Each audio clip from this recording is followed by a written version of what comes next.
मुझे ओके। सिड मल्होत्रा पे एक ज़माने में बड़ा तरस आता था कि करण क्या कर रहे हैं, उनका फ़ायदा उठा रहे हैं। लेकिन सिड हुँ, मल्होत्रा वाज़ वेरी स्मार्ट कि करण जौहर इतने प्यार में पड़ गए थे सिड के, ये मैं भी जानती हूँ कि जब हुँ, हुँ। सिड उनको धोखा देके निकला यूज़ कर तो करण जौहर बहुत टूट चुके थे।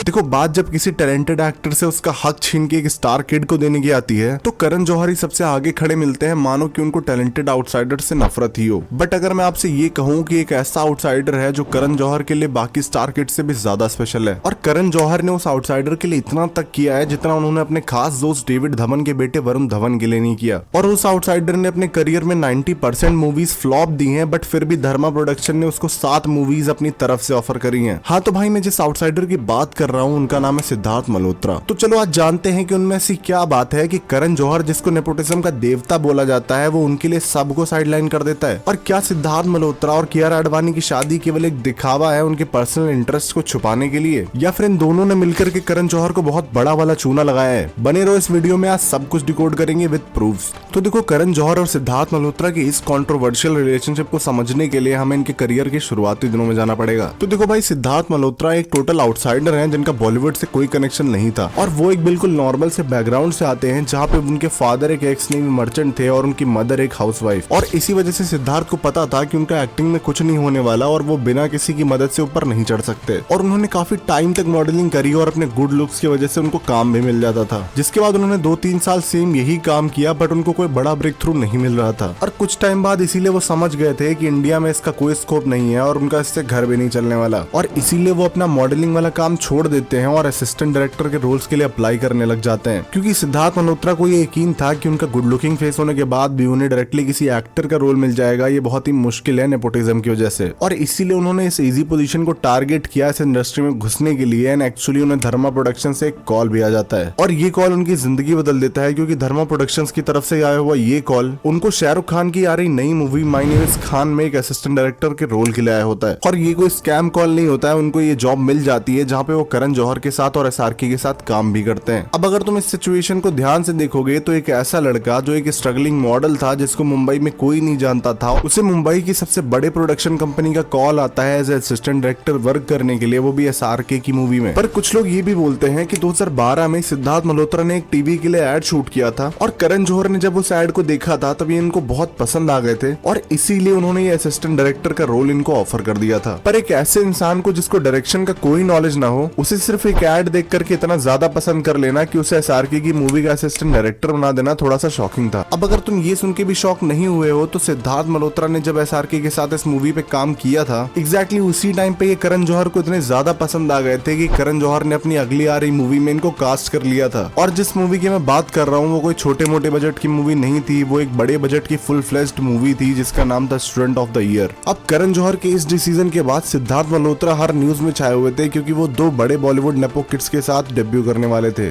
और इन्हीं सारी चीजों के बीच में इंडिया फोरम से एक आर्टिकल प्रिंट करता है, और वो इस आर्टिकल में सिद्धार्थ मल्होत्रा के बारे में ये लिखता है कि वो लड़का जो 5-6 महीने पहले 11,000 रुपए के एक शेयर्ड कमरे में रहता था, आज उस बंदे की लाइफस्टाइल सडनली चेंज हो चुकी है और वो बांद्रा के एक प्लस अपार्टमेंट में रहता है और टाउन की सबसे महंगी जिम ताज लैंड्स में जाता है। और सिर्फ इतना ही नहीं, जब ये बंदा अपनी पहली debut movie student of the year की शूटिंग के लिए जाता है तो उनके पेट के लिए एक अलग से कार का अरेंजमेंट किया जाता है। What? अब देखो, सिद्धार्थ मल्होत्रा के पास इस टाइम पे कोई बड़ा इनकम सोर्स नहीं था, बट फिर भी वो एक ऐसी लाइफस्टाइल जी रहे थे जो किसी सुपरस्टार से कम नहीं है। और शायद यही वो टाइम था जब करण जौहर ने सिद्धार्थ मल्होत्रा पे अपने फेवर्स करना शुरू कर दिए थे। एंड एट दैट टाइम ना आईफोन की वो नई एक्सपेंसिव वाली फोन लॉन्च हुई थी। करण लंदन और मिलान से होके आए थे, उन्होंने उसके लिए प्राडा के बैग्स लेके आए, गुच्ची के कपड़े लेके आए, आईफोन लेके आए। तो सिड भी is from a very decent and good family from Delhi, but he was also struggling in Bombay. और आगे बढ़ते हुए अगर तुम इस आर्टिकल में इस पार्ट को देखोगे तो यहाँ पे बताया गया है कि करण जौहर और सिद्धार्थ मल्होत्रा को 3 टाइम से स्पॉट करा गया है एक मिशेलिन रेस्टोरेंट में डेट पे जाते हुए इन 3 तारीखों को। अब किसी के साथ डेट पे जाना या फिर किसी के साथ रेस्टोरेंट जाना इतना ज्यादा गलत नहीं है, बट जो इस आर्टिकल का 4th पॉइंट था वो असलियत में सबसे ज्यादा कंट्रोवर्शियल है। तो इस 4th पॉइंट में एक छोटी सी जर्नी लिखी गई है कि कैसे एक असिस्टेंट डायरेक्टर ने अपनी पहली movie student of the year secure करी और उसके बाद वो करण जौहर के साथ पेरिस की एक ट्रिप पे भी गए। अब देखो भाई, अगर कोई अपनी फैमिली के साथ ट्रिप पे जाता है तो ठीक है, अपने फ्रेंड्स सर्कल में जाता है तब भी ठीक है, पर अगर दो मर्द ट्रिप पे जाते हैं जिसमें एक गे होता है तो इसका मतलब मुझे नहीं पता क्या निकालना है। पर इन आर्टिकल्स के बाहर आते ही सिद्धार्थ मल्होत्रा ये समझ गए थे कि ये सारे इंसिडेंट उनके आगे एक्टिंग करियर को अफेक्ट कर सकते हैं, और इसी वजह से सिद्धार्थ मल्होत्रा ने लो प्रोफाइल रखना शुरू कर दिया और उन्होंने बाहर करण जौहर के साथ भी किसी रेस्टोरेंट में जाना बंद कर दिया। और इन्हीं सारे रूमर्स के बीच में स्टूडेंट ऑफ द ईयर की शूटिंग खत्म हो जाती है। बट कुछ ऐसी बातें बाहर आती हैं कि डेविड धवन करण जौहर पे काफी ज्यादा गुस्सा है, और बहुत सारे लोगों का मानना ये था कि डेविड धवन ने करण जौहर पे भरोसा करके वरुण धवन को लॉन्च करने के लिए बोला था, पर करण जौहर ने इस मूवी के लीड रोल का कैरेक्टर तो सिद्धार्थ मल्होत्रा को ऑफर कर दिया था। और अगर तुमने ये मूवी देखी होगी तो तुम्हें पता चलेगा कि ये मूवी सिद्धार्थ मल्होत्रा को एज ए हीरो पोर्ट्रे करती है, एंड जो वरुण धवन का कैरेक्टर था वो एक साइड कैरेक्टर की तरह ही दिखाया जाता है, जो कि यूजुअली मूवीज में नहीं होता है जब नेपो किड्स को लॉन्च किया जाता है। और अगर तुम इसी मूवी का सीक्वल देखोगे जिसको करण जौहर ने बनाया था, स्टूडेंट ऑफ द ईयर 2, तो उसमें भी अनन्या पांडे जो कि नेपो किड थी उनको मेन लीड का रोल दिया गया था, और वहीं पे उनके साथ डेब्यू कर रही तारा सुतारियो को एक सपोर्टिंग एक्ट्रेस बनाया गया था जो कि एक चीटर का रोल करती हैं। बट करण जौहर ने डेविड धवन को वादा करने के बाद भी सिद्धार्थ मल्होत्रा को एक लाइमलाइट में रख के इस मूवी को बनाया था। और इस मूवी में एक और कंट्रोवर्सी थी कि जब वरुण धवन की एंट्री इस मूवी में दिखानी थी तब करण जौहर ने एक पुराने बॉलीवुड सॉन्ग को रिमिक्स करके छोटा सा पार्ट यूज किया था, पर वहीं पे जब सिद्धार्थ मल्होत्रा की एंट्री दिखानी होती है बड़े पर्दे पे तब उन्होंने उनके लिए एक फुल फ्लेश सॉन्ग शूट किया था केवल उनकी एंट्री के लिए। और इन सब चीजों को देखने के बाद डेविड धवन काफी ज्यादा गुस्सा हो गए थे और इन्हीं वजह से इनकी लड़ाई भी हो गई थी। अब देखो, इन सारे लफड़ों के बाद मूवी लॉन्च होती है और मूवी हिट हो जाती है, and Karan Johar was very happy for Siddharth Malhotra, क्योंकि उनको ऐसा लग रहा था कि उन्होंने उनकी लाइफ की पहली सक्सेसफुल फिल्म देकर के उनका करियर सेट कर दिया है। पर एक्चुअली रियलिटी कुछ और होती है, क्योंकि इस मूवी के हिट होने के बाद भी सिद्धार्थ मल्होत्रा को 2 साल तक कोई फिल्म नहीं ऑफर होती, and Karan Johar being obsessed with him वो उन्हें एक और मौका देते हैं और उनकी दूसरी फिल्म में अपना पैसा लगा करके उसको प्रोड्यूस करने के लिए तैयार हो जाते हैं। अब उनकी दूसरी फिल्म का नाम हंसी तो फंसी था, पर सैडली ये मूवी भी बॉक्स ऑफिस पर फ्लॉप रहती है। पर करण जौहर अपने शुगर डैडी होने का रोल फिर निभाते हैं, एंड 2015 में उनको फिर एक मूवी ब्रदर्स ऑफर कर देते हैं। हाँ, वही ब्रदर्स जिसमें वो अक्षय कुमार के साथ फिल्म में थे, बट ये फिल्म भी फ्लॉप हो गई।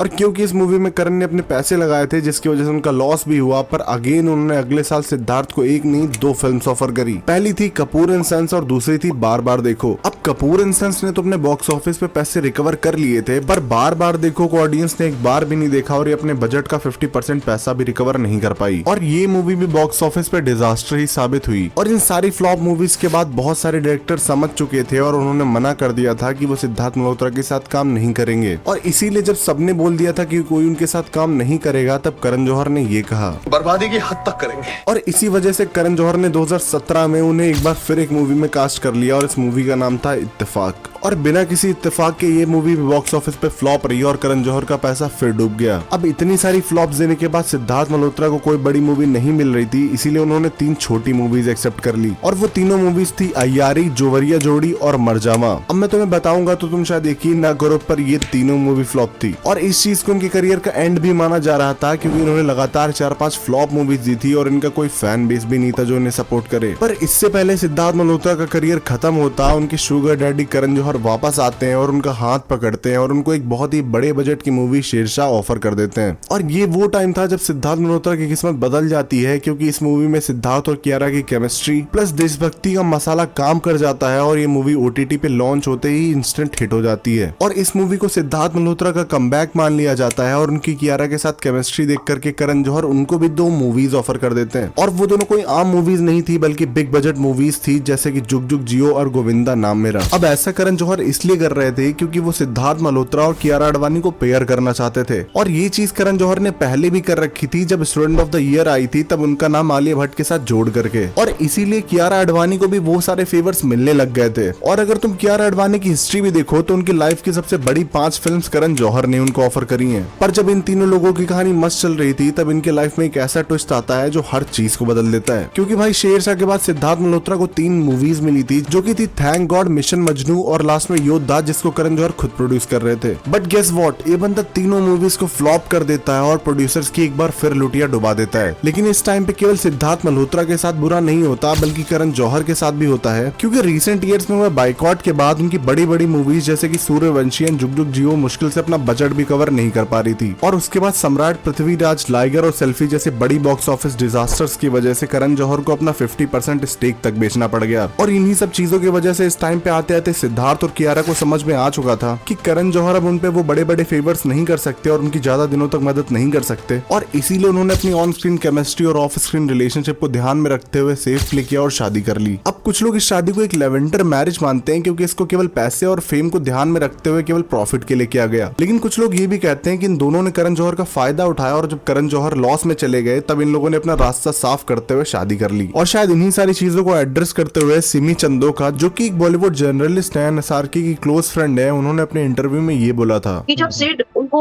धोखा देके निकला यूज करके उनके चुंगल से, तो करण जौहर बहुत टूट चुके थे, तो सिड ने उनको यूज किया, सारे गिफ्ट्स ले गया। और करण जौहर के साथ from what I am told it's very easy to compromise because he doesn't expect anything back from you in a physical favour. Okay, got it. करण का दिल तोड़ा, जरूर तोड़ा। वैसे तुम इन सब चीजों के बारे में क्या सोचते हो कमेंट सेक्शन में जरूर बताना, और तुम्हारे सिनेमैटिक भाई के पास कोई करण जौहर नहीं है तो इस वीडियो को एक लाइक कर देना, जिसमें शायद तुम्हारा भाई भी कमबैक कर ही ले। और अगर तुम्हें ये जानना है कि कैसे धर्मा प्रोडक्शंस वालों ने सुशांत सिंह राजपूत के साथ मिसबिहेव किया था तो 5000 लाइक्स का टारगेट है, करवा देना, मैं वीडियो ले आऊंगा।